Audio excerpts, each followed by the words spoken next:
in the independence referendum debate from two old figures with their slightly faded red roses on their lapels, Alasdair Darling and Gordon Brown, both of whom have made speeches this week, as unsurprisingly posing questions, asking and interrogating the kind of nationalist claims in one way or the other, which is fine. I mean, I'm in favour of that. But I'm just quite interested in how Darling and Brown are being sort of buttered up, how they're being talked about in the press and how they're being presented and imagined. I mean, what strikes me is, why do you have Alasdair Darling leading the Better Together campaign? And one answer you might give is that economic calculations are going to be really important in terms of working out what happens in the referendum. They're going to hopefully not dominate the debate and crowd out all other considerations, but they're obviously an important part. You know, as a former chancellor, as a guy who was involved in saving the banks from their travails, that he was a guy who can be trusted in his rather sort of safe Scots lawyer, rather uninspiring way, to be treated seriously by the Scottish people. But I'm just not entirely convinced myself that this image of a popular Alasdair Darling, and for that matter a popular Gordon Brown in Scotland, is really as convincing as many people in the press and maybe Better Together people would have us believe. I don't know what you think about that. It's funny how the press can do about turns. Also, publications owned by the same people, different publications owned by the same people who put out different ideas depending on the context. Like Gordon Brown and Alasdair Darling were incompetent fiends for a long time when they were Prime Minister, and the media was so against them. It was clear that they had to go, get them out. Now we turn to this other issue, and suddenly they're the most competent and the best placed people to know. You know, when they do kind of volte-face like that, it's amazing. Just quite frankly, the lack of shame that they have, just to turn around, how they portray people on the spur of the moment. I find it mad. I think that's interesting too. One day, a chancellor and the prime minister are shambling incompetence that they couldn't distinguish their arse from their elbow, and the next day they are kind of Olympian financial gods, just casting a judicious eye over the kind of perfidious nationalists. I think that's true. There's a fundamental, in line pretty much with what you were saying there actually about America. Both propositions presumably can't be true, or at least not true simultaneously. I mean, one thing which I was thinking about was about this sort of claim about the kind of competence claim that Darling, Brown, all the old brigade from the failed last Labour government, how much that really resonates with the public. And there is some evidence about this in UK terms about economic competence, perceptions of economic competence, perceptions of who's to blame for financial crisis and the current recession in this country.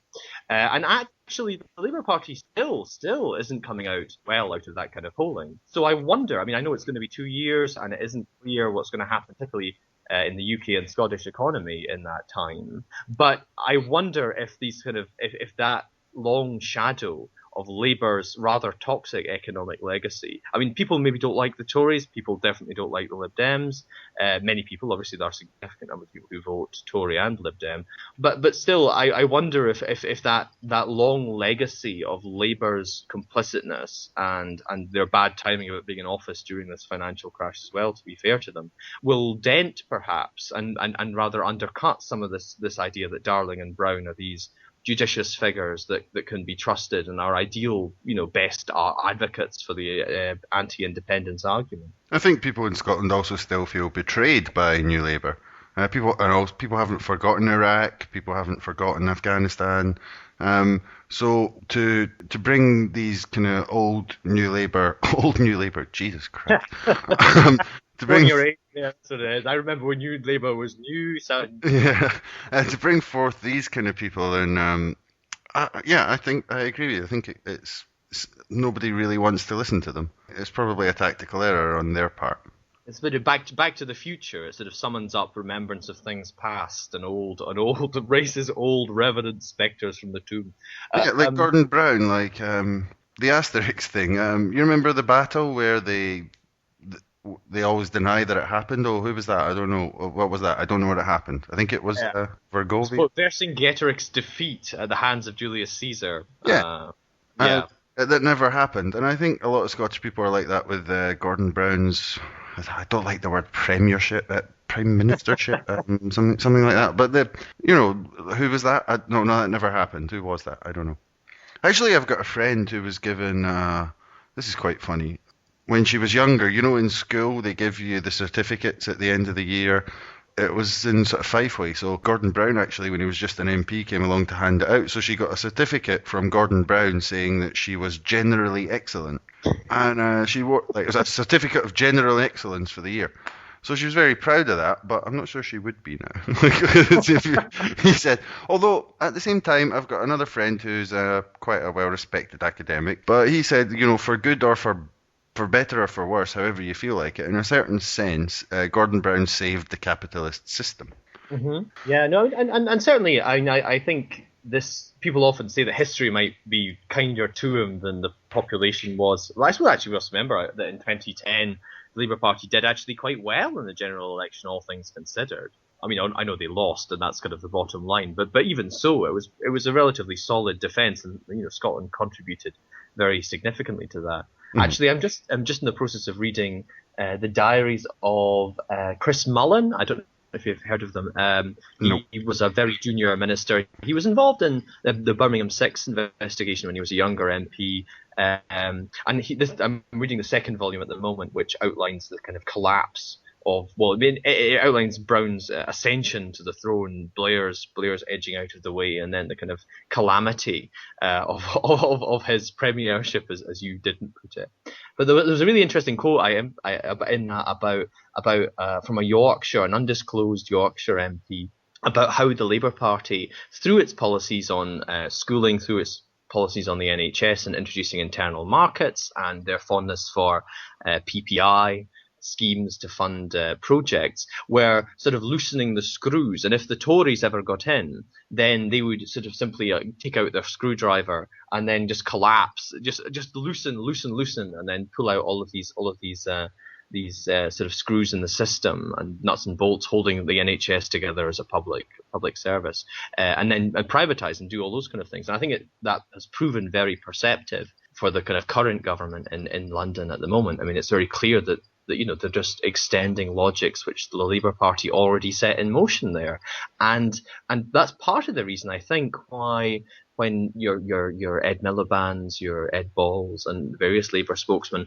they're really in a bit of a bind because they have to keep their mouths shut because they can't really criticise their own government policy and the extension of its logic. So I thought that was kind of interesting, and that fits in, I think, with what you were just saying there about the sort of unreckoned past for this new Labour, or new Labour, not new Labour, who are presently presiding in London, that they have this kind of difficulty with their own past, which is not quite been reckoned with yet, I think. Yeah. Here's another wee theme which emerged this week, and I think this ties up as well. You can make a wee point about Darling here as well. The esteemed Michael Moore, the Scottish Secretary, was in Holyrood this week talking to the ad hoc parliamentary committee of MSPs about this Section 30 order, which will give Holyrood the power to hold a referendum without it being challenged in court. And he was being questioned about this and that. And one of the things which he said was he made a very clear commitment to from the Liberal Party, I mean, not on behalf of the Tories, not on behalf of the Labour Party, of more powers after devolution. So he was sort of reiterating the David Cameron claim, which many people have sort of described as jam tomorrow proposition from the Unionists, which I think will become more problematic over the course of the campaign. But I just want to put a wee argument here that a friend of mine made about Alasdair Darling being the kind of figurehead or notional figurehead of this Better Together campaign. Alasdair Darling is a man whose political career is indubitably behind him. He cannot speak for the Conservative Party, obviously. He cannot speak for the Liberal Party, but neither can he speak, frankly, for Labour Party policy, in what direction it will go, whether it will sign up to more powers. And my friend argued anyway, and I'll see if you find this convincing, that if it becomes problematic that the No campaign don't have a different offer, don't have a kind of more concrete, more certain outline of powers that they might devolve if we vote no, then that might end up being quite problematic for those that are opposing independence if the polls narrow, and those kind of voters who are keen on devolution but not so keen on independence start going the independence way. And actually, Alasdair Darling will not be in a position to reassure. It'll be beyond his control. I don't know what you think about that. There's been no real specific proposals about what extra powers will come. And I think this also ties in with the idea that, a lot of people say, there'll be there's the constant story of all the bad consequences that will happen if there's independence. But because of the schism that's now being created because of the referendum, there could well be consequences for a no vote. What sort of consequences? Do you mean in terms of what kind of consequences do you have in mind, particularly? Is there some worries of revenge? I don't know. I was kind of strongly put, but would there be a kind of, all right, you've had your little tantrum in the corner, face the wall now, Scotland, to put it in a more kind of school setting, as the Parliament in London seems to be full of Eton boys. So is it like dunce's hat on in the corner, face the wall now, Scotland, we're not going to listen to you at all about anything anymore? Or is there going to be more devolution? But given that the Devo Max option won't be there, then we're in a problem. Yeah, and I think you can see sort of the parallels, and this is something which I was wondering about when I was swithering about the whole Devo Max thing myself for a period of time, was this question about what are the consequences of potentially losing, and what puts those that favour more powers for Scottish institutions, what's their best strategy in terms of the referendum ballot? Do we have one question or two if we lose? For example, look at electoral reform. I think we mentioned that in our very first discussion, actually. Look at AV. Now, this idea that having the AV referendum has improved the chances for PR, proportional representation of some sort, being introduced for Westminster elections is, I think, absurd. But at the time when it was advanced, that was the argument you would hear from many Liberals. We don't really believe in the additional vote, but we're going to press for it because it has some sort of teleology.